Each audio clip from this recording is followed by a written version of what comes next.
You start?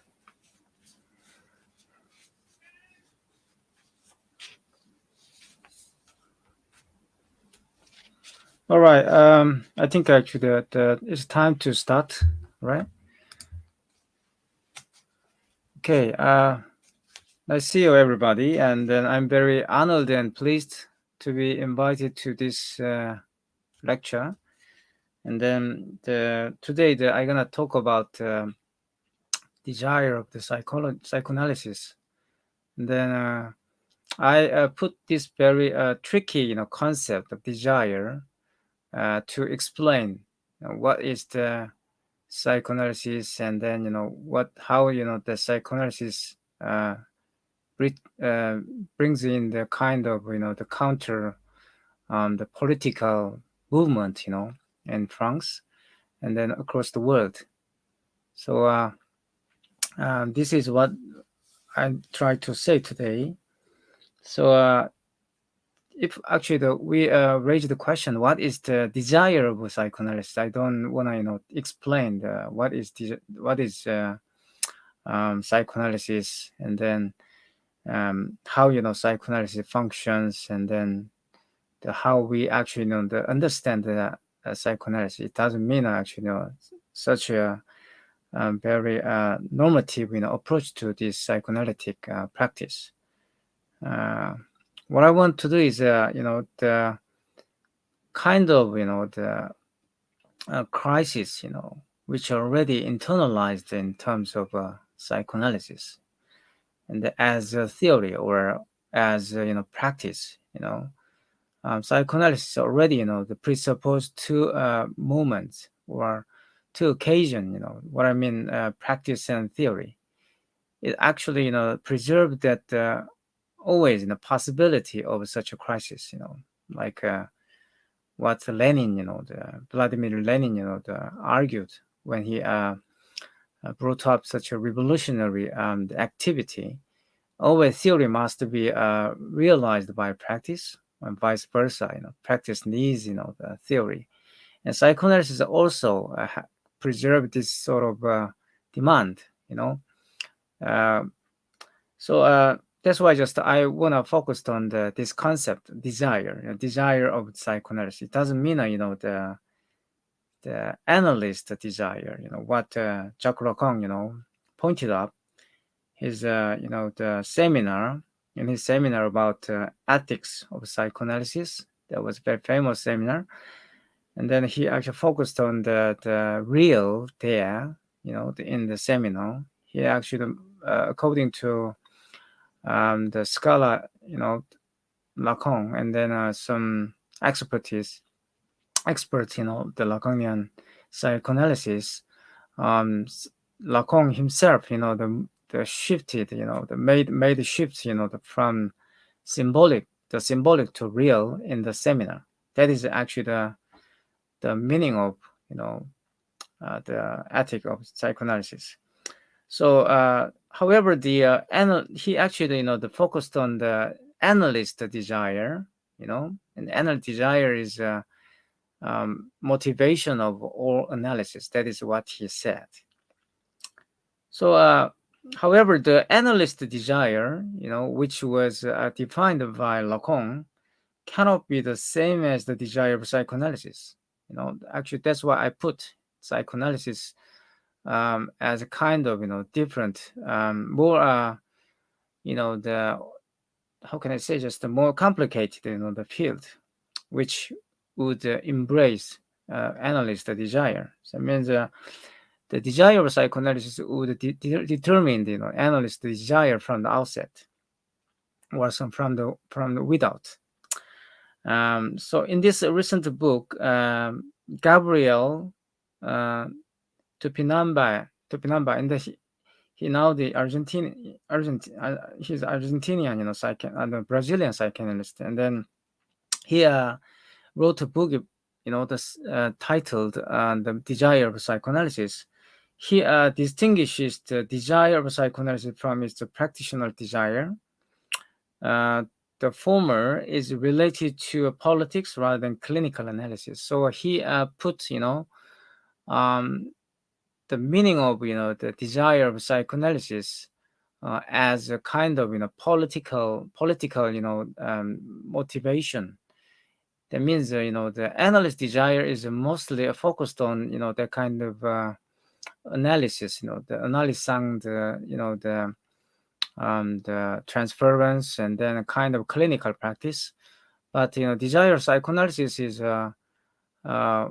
more than that. It's a kind of the desire toward the society, or to desire toward change of society, or some transformation of the world, something like that. It's more like a political, rather than the clinical. That is actually his very original idea. That means um, Topinamba's actually the original idea, in my opinion.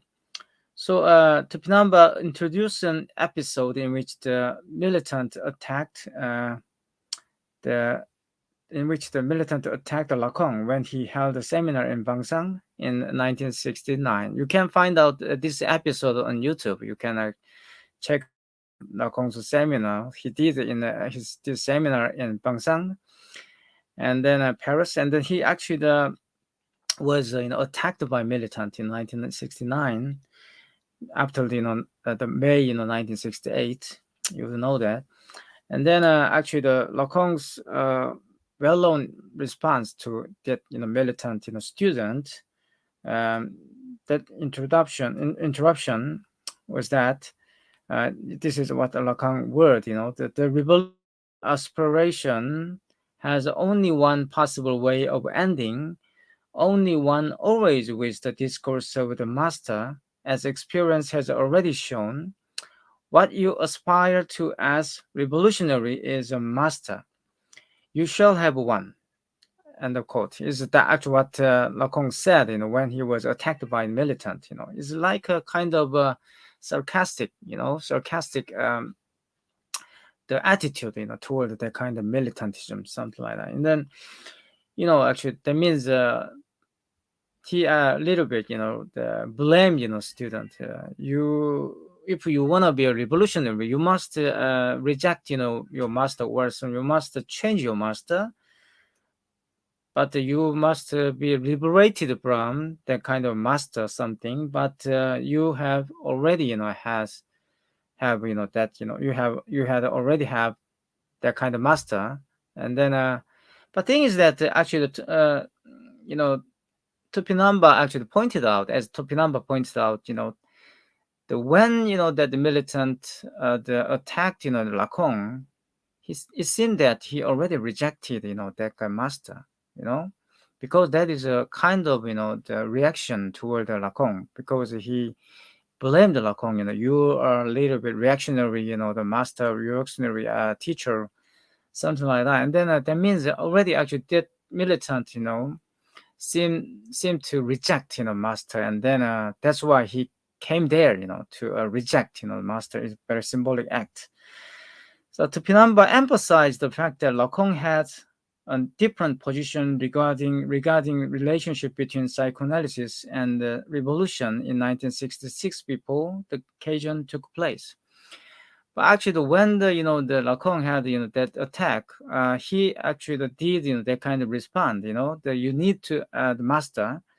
But in 1966, before that kind of actually the occasion, before the May 1968, Lacan already mentioned the relationship between revolution and then psychoanalysis, and then very surprisingly, Lacan declared that psychoanalysis has no right to interpret revolutionary practice. So in 1966, Lacan declared is a little bit, this is a kind of against Althusserian adaptation of psychoanalysis. In Louis Althusser, in those they tried to bring together the Marxism and the psychoanalysis, and then he tried to adapting Lacanian theory for producing a general theory of the world, general theory of capitalism, something like that. So, but against this kind of Althusserian attempt, the Lacan declared, the psychoanalysis has nothing to do with the revolution. There's something like that. Is a more inclined to clinic. But in 1968, after the 1968 and the 1969 seminar, you would know that I already introduced you. Lacan, said, if you want to get in that kind of revolution, you need a master. So this actually, there is some kind of gap, between two Lacans, and then, Topinamba actually to find out, that this sort of actually the discrepancy between the Lacan in 1966 and then Lacan in the 1969, what happened, to Lacan, for, through the kind of, years. So, there appear two phases of Lacan here, undeniably. What do these contradictory statements mean at a different place and moment? And then to quote, Topinamba argued like this: what should grab our attention here is rather how Lacan did not interpret the situation. How could he not realize that by crowding into his seminar, these students had already chosen their master, precisely the one who had ascribed some meaning to their desire? In this situation, psychoanalysis is effectively at stake, but not as a clinical practice, so much as an ideological resource which allows us, no, sorry, actually, in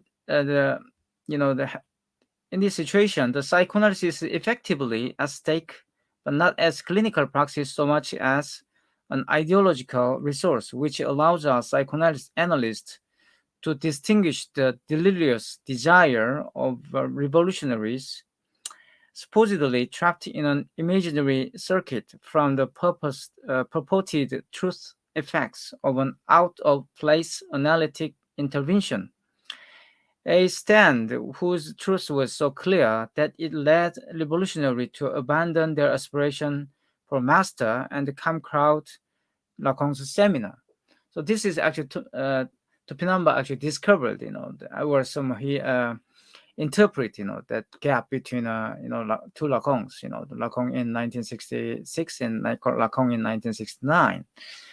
And then actually, this is exactly what I want to say is desire of psychoanalysis, more like the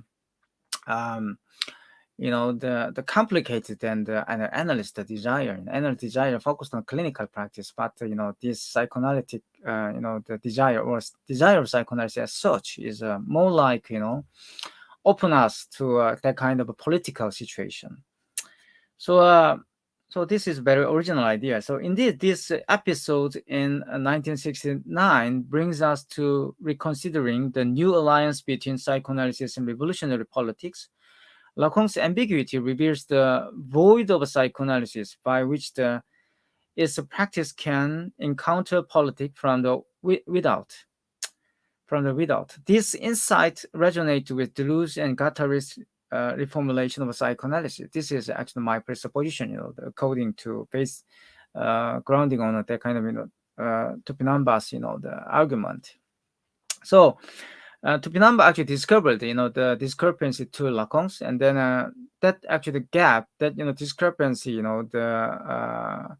would be formed by that the difference between the analyst desire and desire of psychoanalysis. This is very important, the discovery, in my opinion. And then also this remark also show that what is Lacan could go beyond Lacan himself, just like Mao, the Maoism in the Chinese Cultural Revolution, actually that revolutionary situation goes beyond Mao himself. That excessive moment is definitely a political moment. That is actually what we can learn from the Chinese Cultural Revolution. And then this moment is quite similar. That means that actually this moment of psychoanalytic desire is quite similar to what we can experience, the Chinese Cultural Revolution. So, and then, before this, actually, of course, Lacan also faced up the crisis of psychoanalysis in 1969. And of course, yes, you can see that, the 1972, the Deleuze and Guattari, and Gilles Deleuze and Felix Guattari, and the French philosopher, I published a very remarkable book, is Anti-Oedipus, that is critique of the psychoanalysis. Of course, yes, all these things is actually the coexist, in those days, But what I mean, actually, Lacan already, recognized the problem of psychoanalysis and the limit of psychoanalysis, in his Van Sang seminar. But also, actually, the Deleuze and Guattari, prepared, the critique of psychoanalysis. But even though it looked like the opposite, that means Deleuze and Guattari rejected Lacan, but in reality, there are some the reflecting on what happened in those days today, they had the same conclusion, about the psychoanalysis. This is very interesting. They look like the enemy, to each other, but actually they had the same conclusion. This is very irony of the reality. So in my opinion, okay, just let's get into the Anti-Oedipus, the Deleuze and Felix Guattari's collaborative work. And the Anti-Oedipus is an experiment to bring forth a third theory between psychoanalysis and Marxism.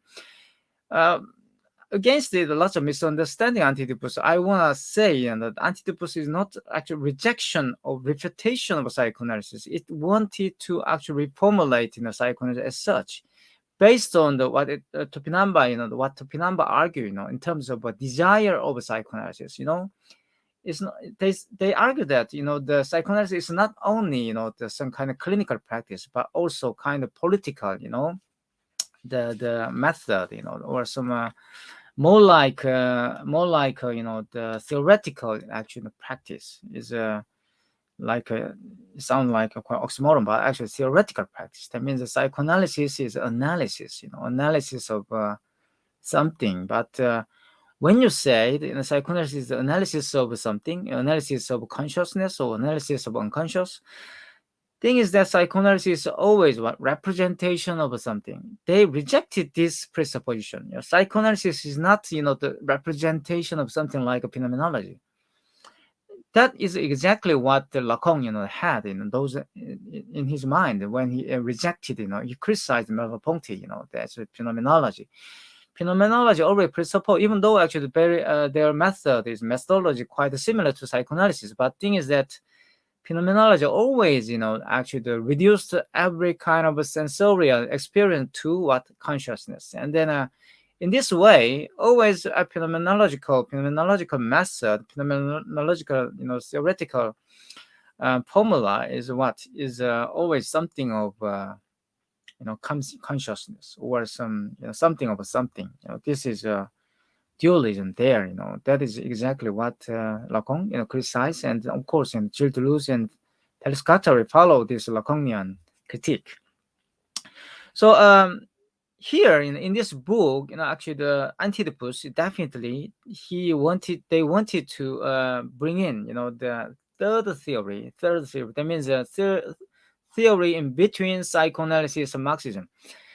It doesn't mean actually they rejected both, but rather kind of they try to integrate these different fields together, in terms of desire, right? And then Lacan already actually presupposed that desire is not like a Kantian sense, the kind of ethical category. It doesn't mean like that. It's Kant, Immanuel Kant, the presuppose that desire is related to pleasure, and the pleasure is what is a good sense, something like that. That is what Kant said. If you enjoy actually the good, the food or some the beautiful, actually and handsome, the people, you'll be pleased by that. Such a visual image, something like that is what exactly Kant said is the function of desire. The desire is always a fulfillment, something like that. But that's why Kant said the desire is related to ethics. But Lacan and Deleuze and Guattari also actually rejected this one, rejected this kind of Kantian presupposition of desire. And for them, desire is what? Is delirium. Delirium is escaping from that kind of symbolic, even though actually that was belong to that symbolic, what I mean, actually, whatever called is language or codal, system, whatever code. But that kind of the symbolic, the symbolic actually the system couldn't embrace the desire as such. Is actually the according to Lacanian formula, desire would be some remnant, which actually remained, after the fulfillment of need, within that kind of demand. Demand is impulse. Demand is related to impulse. You cannot control the demand, but demand actually always, the demanding something from you. You actually, even though your body, or some bodily, metabolism couldn't, follow demand. If you follow the demand, at the end of, your the biological actually, the mechanism, you're gonna die. That is a death drive, something like that. So this demand, you couldn't actually fulfill the demand.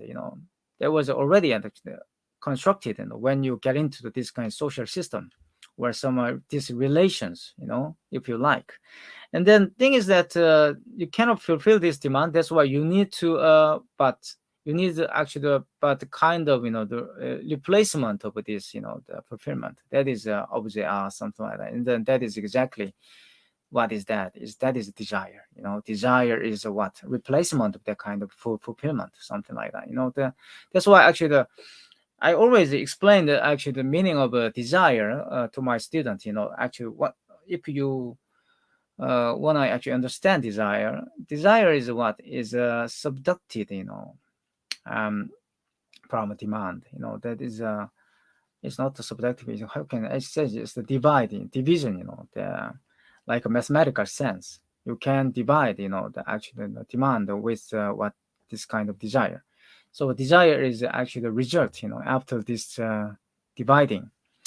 So all right. So it's like the mathematical formula. All right, the desire is very mathematical. Actually, the result from that kind of dividing process. So demand is a full actually, um, the full actually, the entity, but actually you should actually subduce the something, from that one, and then that is desire. As what is remain is desire. So desire in this sense is quite a remnant, and then also the which was actually the outcome, which cannot be actually reduced to original, actually, the starting point. That is a desire. So desire is in this sense delirium.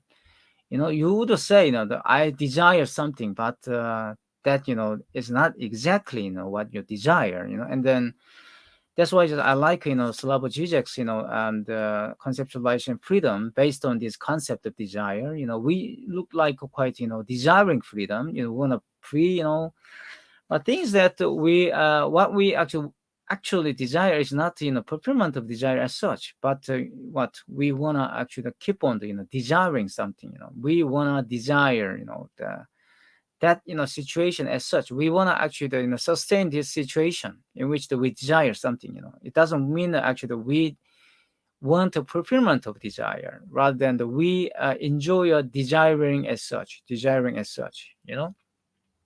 So anyway, so that's why actually the Antidippus, also in my opinion, the it's a preposition, or the assumption is grounded on same actual foundation. It's I started in the same foundation what Topinamba discovered in the Crises of Psychoanalysis. So already actually the Deleuze, the people meeting Guattari had this idea that when writing difference in repetition and logic of sense, Deleuze was more inclined to Althusser rather than Sartre. And Althusser and Sartre influenced Deleuze, and then Deleuze actually learned on the Marx, the reading of Marx from them. If through a whole actually the works in the Gilles Deleuze in the French philosophy, French philosopher actually quite interested in the reading Marx. Is he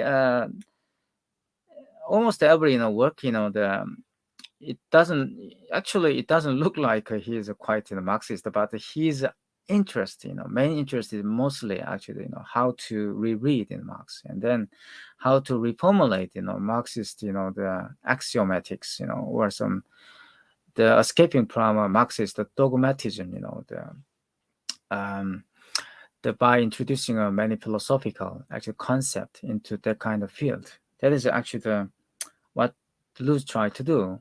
Even actually the psychoanalysis, he the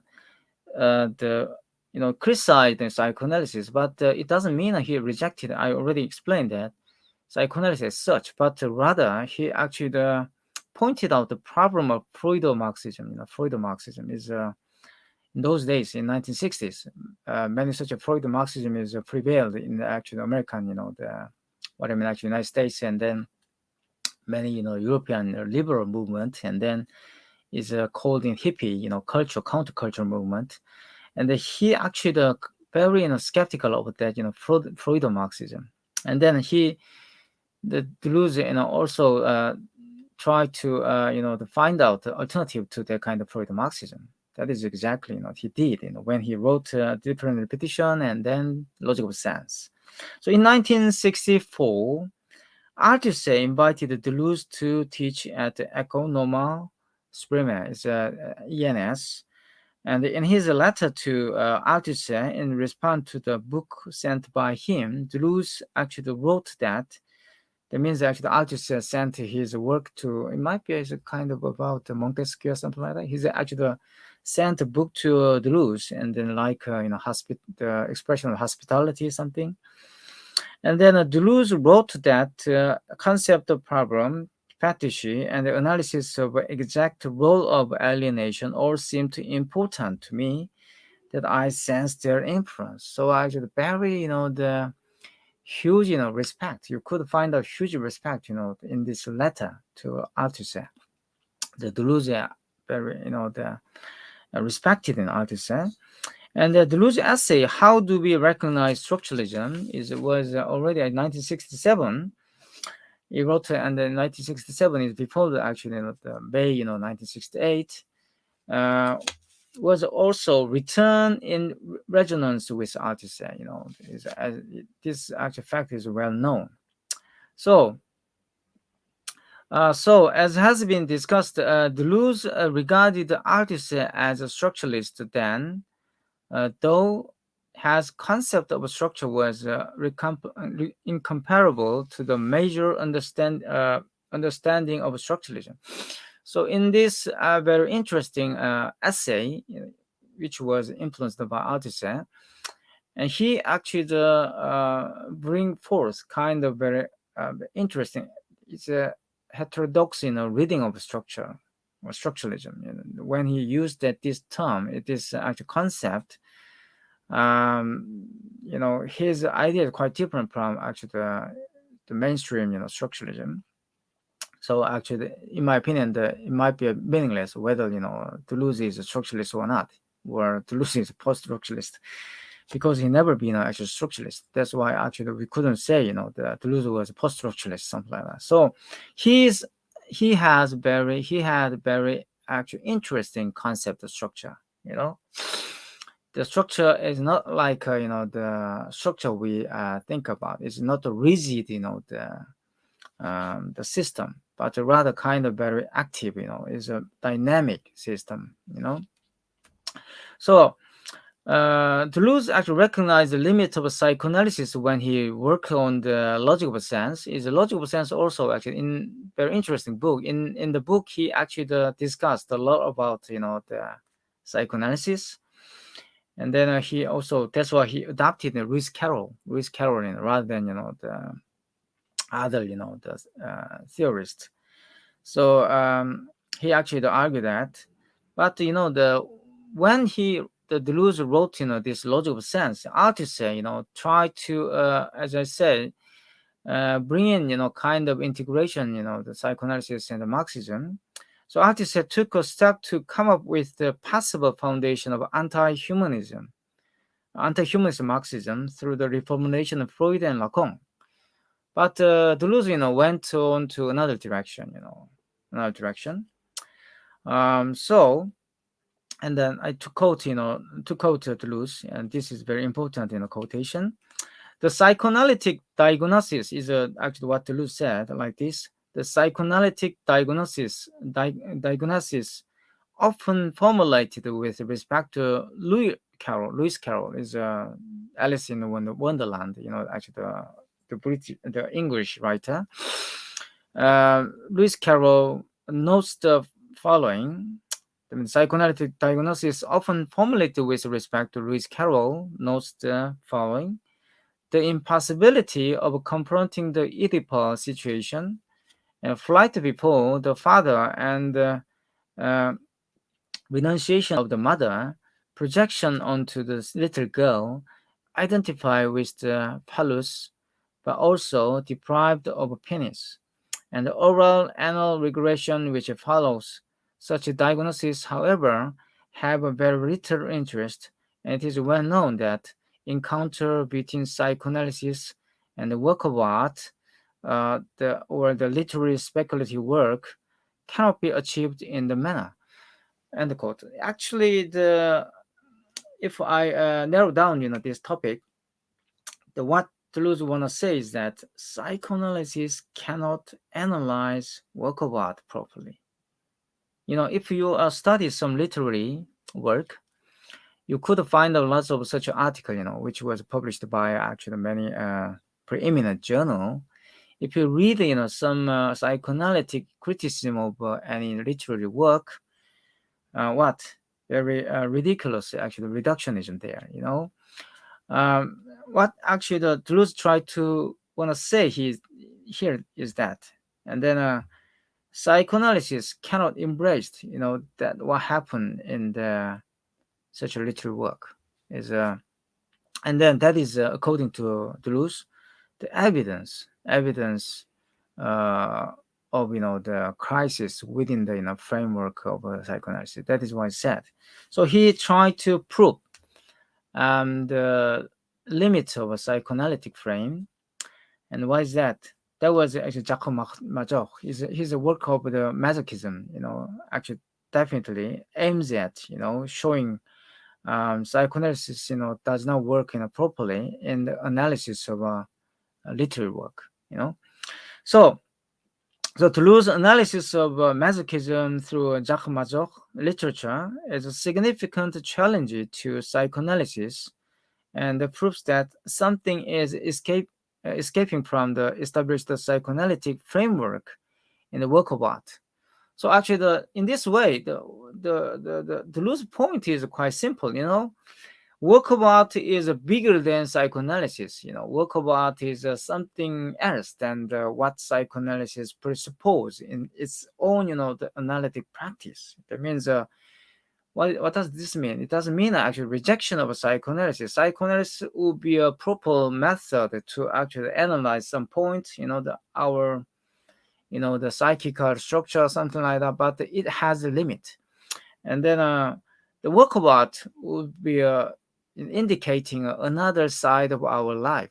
That means there might be something else than what we actually regard as our actually, the bodily function or some psychical actually dimension.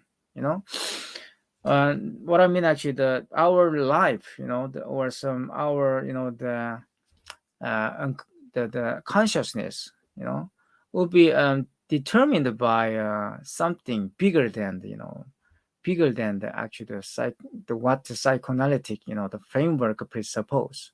That's why I say now the actually later Deleuze you could find out that life actually it's not like a Bergsonian concept of Alain Vital. It's not like a mysterious things. Is according to Deleuze is a very abstractive the abstractive idea of life. Is in Deleuzian sense life does not mean a kind of biological the metabolism, but rather kind of abstractive idea, artificial idea of the life. His life is very artificial in the Deleuzian sense. So for instance, actually, we always, presuppose that, we live actually well, we should have a good health, something like that. And then, what is that good health? Already, actually, that good health is determined by scientific knowledge of your body, something like that. But, Deleuze actually find out some gap between actually the concept of a good life and then what exactly actually represented by such a scientific knowledge, the bodily health, something like that. there are two actually the kind of health, right? It's a good health. It doesn't mean actually your the good, the bodily actually the state. It doesn't mean that. Even though you have a good bodily state, but your mind will be sick, something like that. Is that there is some kind of course, these days lots of biology, and then the medical, the science insists that all every your emotion and the mental actual disease actually the caused by some hormone, some sort of problem within your body. But actually Deleuze is a little bit stands against this kind of presupposition. It doesn't mean actually rejection of science, but he tried to find out the limit of scientific knowledge. Scientific knowledge cannot explain what we desire, and because desire is a delirium, and then as Lacan also actually defined it. So the and then according to this kind of his own discovery, Deleuze, the stress is something unidentified, according to him, a schizoid in flow within literary space, even though its structure seems dominated by the Oedipus myth. This Oedipus is more like tricky, the concept. They didn't use this term, after the anti-Oedipus.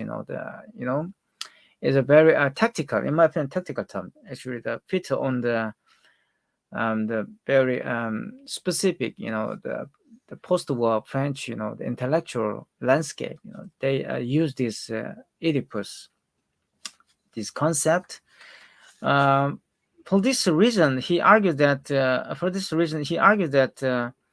authors themselves, that means artists, including authors themselves, are astonishing diagnostician. That means astonishing, inspector, or symptomatologist.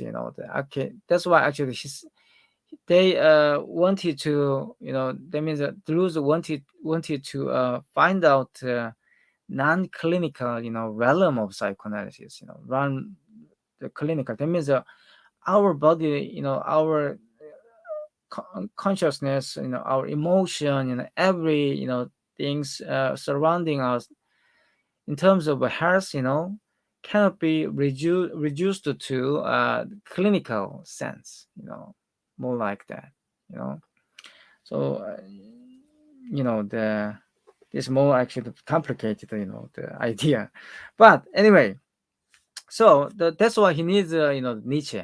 Nietzsche already, discovered. Nietzsche already argued this one, our health cannot be reduced to the medical sense of, or biological, the inspection of our body, something like that. So the Deleuze, in this sense, actually, in the literature and life, which is included in the essay Critical and Clinical, Deleuze reasserts his Nietzschean postulation of writing against psychoanalysis. He defines a writer as a physician and the literature as enterprise of health. He actually, and in this sense, we would find a link between Spinoza and Deleuze, and then, in Spinoza sense, the ethica, something like that, is means the what is a science of health, is etiology. Etiology is how can we build, the good relation, with the world, or some. How can we actually build up the good relation to each other? If we actually focused on that one, it might be politics. And then how can we actually build up our, the relation with, the world, or the earth, or cosmos? That means what? Our existential, actually treatment, something like that. So that's why what Deleuze said is not really actually, the understood as a kind of, the today's modern, the medical science, something like that. He tried to find out the marginal part, which wasn't actually, embraced by those medical science, today's neuroscience, something like that. So Deleuze himself calls the latter. That means actually the thousand. He actually wrote two books, with Guattari, is Antitypus and then 1,000 Plato. Actually, unlike the misunderstanding of relation between Deleuze and Lacan, I would say this book couldn't be actually estimated as anti-Lacanian work. More like is close to that the reformulation of Lacan is actually Lacan himself already recognized the problem within his own system, the theoretical system. So he actually called the thousand Plato is what I actually when he had some interview. Deleuze argue that the thousand Plato is a creation of a concept. So as more like a toolbox, that you can use this thousand Plato for your own political practice something. So so actually the Deleuze define Antitypus, but on the contrary, he defines Antitypus as a book to integrate criticism, Oedipus complex, and psychoanalysis, and a study of capitalism and the relations between capitalism and schizophrenia. So now the Lacanian psychoanalysis changed, a lot. Is now that they started to the study psychosis, actually the meaning of schizophrenia, and then they more like these days focused on the psychosis, rather than the neurosis. But when the Deleuze and Guattari wrote this book Antitypus, the Lacan mainly focused on the neurosis, right? So, even Freud, actually didn't didn't bring in the theory of psychosis, something like that. So, but against this kind of the the bias, the psychoanalytic bias, and Deleuze and Guattari try to bring in proper the analysis of psychoanalysis, the analysis of the schizophrenia. This is what actually they contributed for psychoanalysis, even though actually it looked like against the psychoanalysis. But anyway, they brought some focused on the why the psychosis is important. If you understand our mental structure or some mechanism in your unconscious. All right. So, all right. So, okay. So the critique of psychoanalysis is very important for the analysis of capitalism, according to them. That means Deleuze and Guattari. And then they attack psychoanalysis for their theoretical and practical purpose. What they question is its cult of Oedipus, the way it reduced everything to the libido and domestic investments, even when these are transposed and generalized into structuralist or symbolic forms.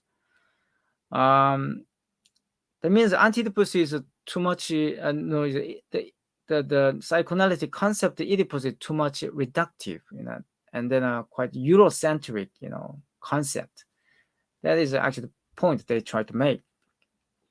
So against this dominant analysis of capitalist production, Deleuze and Guattari pointed out delirium, desire, the state of desire, delirium, the third realm of a paradox in the libido economy. So from this point of view, they insist that libido becomes unconsciously invested in ways that are distinct from the ways interests are preconsciously invested, but that impinge on the social field no less than invested interest. This approach to capitalist production is twined with what Deleuze calls Spinozism of the unconscious. So actually, this also the element you can find out both in Lacan and Deleuze. They wanted to interpret Freudian concept of unconscious from the perspective of Spinozism.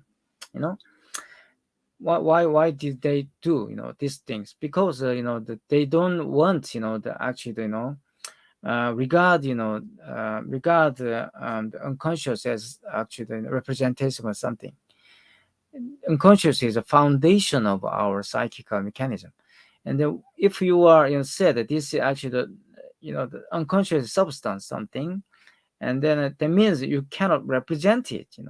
That is a substance. So actually they wanted to put this kind of concept of unconscious fundamental of our actual psychical the world something. So that's actually both. That's why they both actually rely on the Spinozism of unconscious. As I said, the Lacan and the Deleuze look quite opposite, but they had the same conclusion. So this approach to Delirium is planetary and world historical, and not belongs to a family. So this is what Deleuze Guattari tried to say in Anti-2% Thousand Plato. They wanted to liberate the psychoanalysis toward the global scope, not they wanted actually what in short I would say they criticize psychoanalysis because psychoanalysis is too much Eurocentric. It's a model, is a European bourgeois in a family. That means that Freud actually developed his theory based on analysis of a European bourgeois family model. And even actually they criticized Engels, the Marx and Engels, the theory of family, actually and then adapting Victor Vogel's, the more the focused on Victor Vogel is an anthropologist and a historian. They adapted Victor Vogel to criticize, the European model of family, and then in the Victor Vogel's book is a very famous book. Is titled the Oriental Despotism, and then he asked Victor Vogel developed the alternative theory to actually European, the theory of a family, and then its relation to state. So, Deleuze and Guattari criticized psychoanalysis because actually Freudian, I told you that they didn't reject Freud.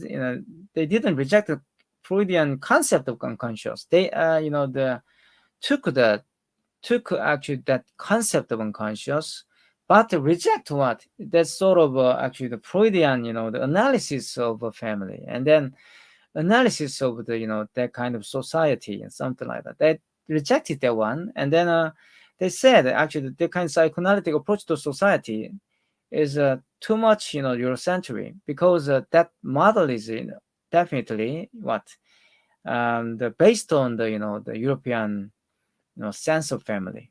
That is what they said. So that's why actually they're talking about psychoanalysis closely related to capitalist development. So in this way, we can understand why they criticized actually that the Oedipus complex, Oedipus complex. Oedipus complex is what specific, very particular, the theory of the family model. Okay.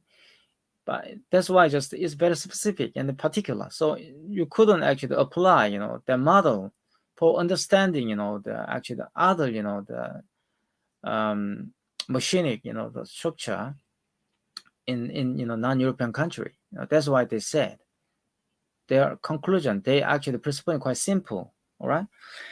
So that's why actually they said we must actually extend our analysis, and then in their term it might be a schedule analysis. Okay. And then it's like the reformulation of psychoanalysis. They presuppose a new method, is schedule analysis. So they are actually the main purpose of the schizoanalysis is not only European the model of the family, but also non-European model of family in the beyond. Is not only simply the family, is society. So for them, schizoanalysis is more like the analysis of society. So he said, the desire or some delirium is a plenary and world historical, not belong to a family. In short, psychoanalysis cannot embrace an Asiatic machine. What is this? This is in Karl Marx, the made this term, Asiatic mode of production, when he coined, that the term, that Asiatic mode of production. It means that non-European mode of production. So this is what exactly Deleuze Guattari aims at, when they criticize psychoanalysis. Psychoanalysis cannot embrace the Asiatic machine because its framework is stuck to Oedipal structure, an individual desiring machine. So actually, what they want is that definitely, by their critique of psychoanalysis, we should actually get beyond, the individualism, and then this actual critique clarify, what they want to say. What is that? The aim of their critique of psychoanalysis definitely what? The invent, kind of analysis, beyond, individualism, and then it doesn't mean, as I said, that the rejection of psychoanalysis, but rather, liberation of psychoanalysis toward, the wider, actually the realm of the world in society, or some kind of, the in later, they in later works they actually said is a state, actually the relationship between a individual, desire and the state. So, the okay, so that's why actually they wanted to extend, the analysis toward the third world. Is today is called Global South, but when they wrote, 2 books, the Anti-Oedipus and Thousand Plato, they actually, had this term, third world. So, and then, the Thousand Plato, actually, you can find out lots of discussion about, the third world, is the meaning of the third world. Okay.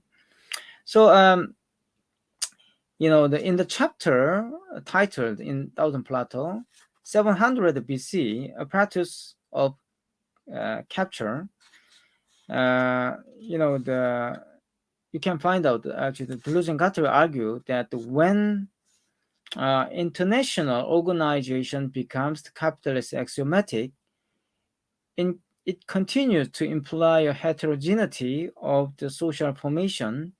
It gives rise to and organize its third world, as organized by the central axiomatic of capitalism, as captured by the state.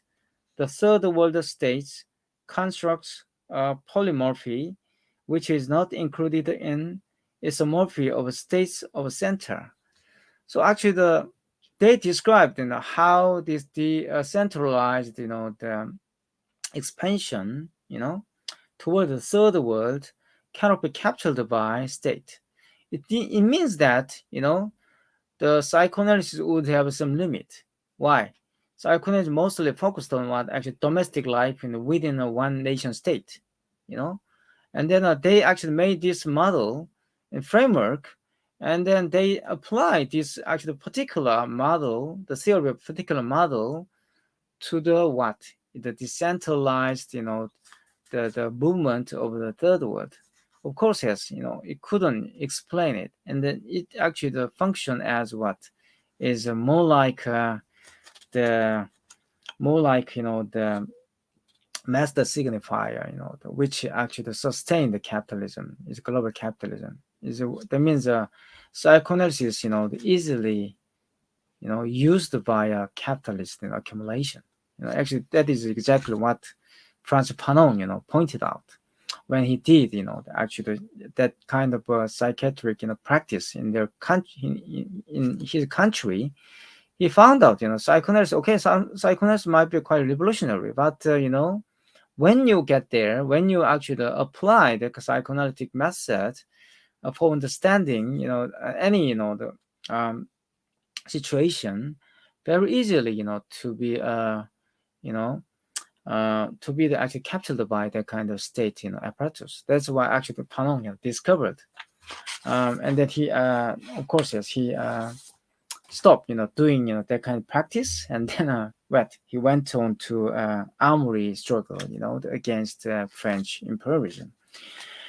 So I don't say actually that decision was right. In my opinion, the Panong's decision, it means stop doing actual psychoanalysis and going to an armory struggle, very complicated, to be judged. What I mean, he found out such an impasse of limit of psychoanalysis, and then he didn't, had a chance to get out of that kind of theoretical framework, then he actually simply sacrificed, his own life, to get involved that kind of armory struggle. He find out, that kind of armory struggle is more like, very the immediate, practice, the more like, how can I say, just like, the immediate experience, rather than the theoretical one. Is more like actually the,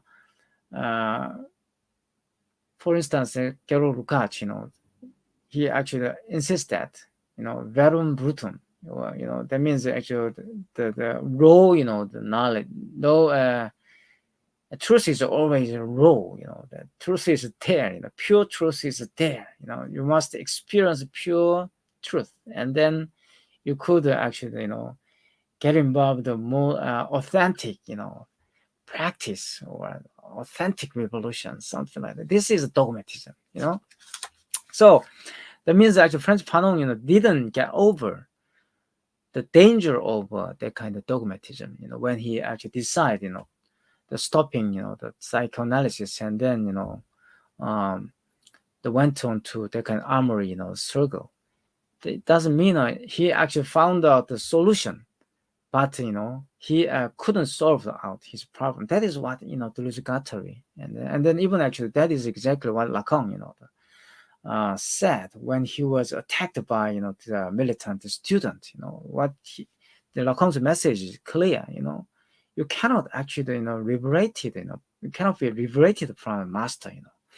So that is what the Frantz Fanon experienced when he decided to stop, doing that kind of psychoanalysis. All right, but that is actually dilemma of the psychoanalysis. And then from this, the dilemma, Deleuze and Guattari tried to put forward the exit of this kind of the impasse, where they try to make kind of breakthrough, theoretical breakthrough.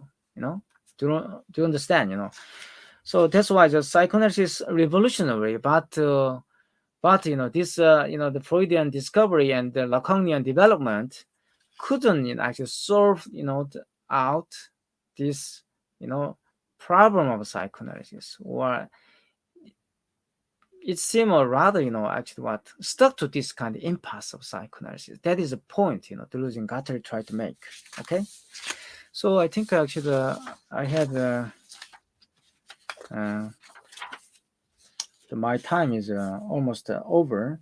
So all right, so actually I go to my conclusion. So when the artist tried to bring together Marxism and psychoanalysis, he wanted to liberate psychoanalysis to that kind of analysis of capitalism, but it wasn't quite successful.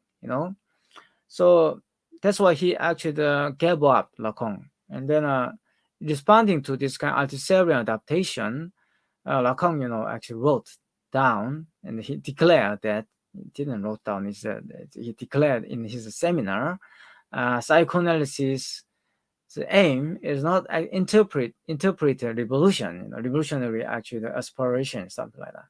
nothing to do with revolution, in 1966. And then that is actually split. That was the kind of split marking a relation or disagreement between the Althusser and Lacan. But in 1969, as I said, Lacan also actually the confronted that kind of problem of psychoanalysis, which actually cannot solve out, the impasse of psychoanalysis. And then the Deleuze and Guattari try to actually bring in the resolution. It's not like a resolution.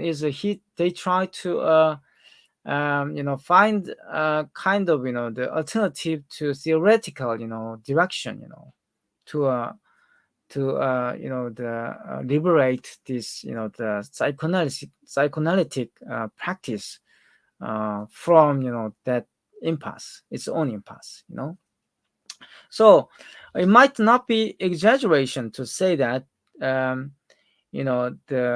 Althusser already anticipate the Antitypus, the rival. Why is this? I want to actually check out. That means what I want to say is definitely is that these actually the different philosopher and the theorist had the same conclusion. Okay, even in Althusser and the Lacan and then Deleuze and Guattari, they looked actually the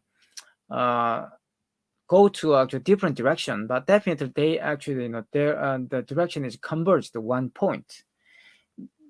Let's check out. Let's quote the Althusser.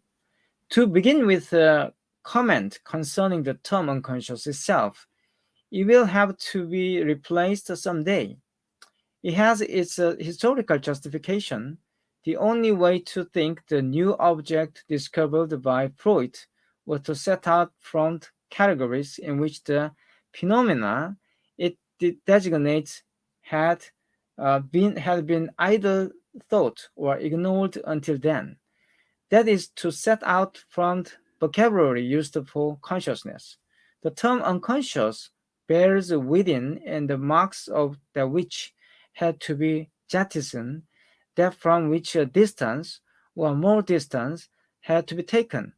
The more Freud advanced in his theoretical thinking, the greater this distance grew, yet the original label remained.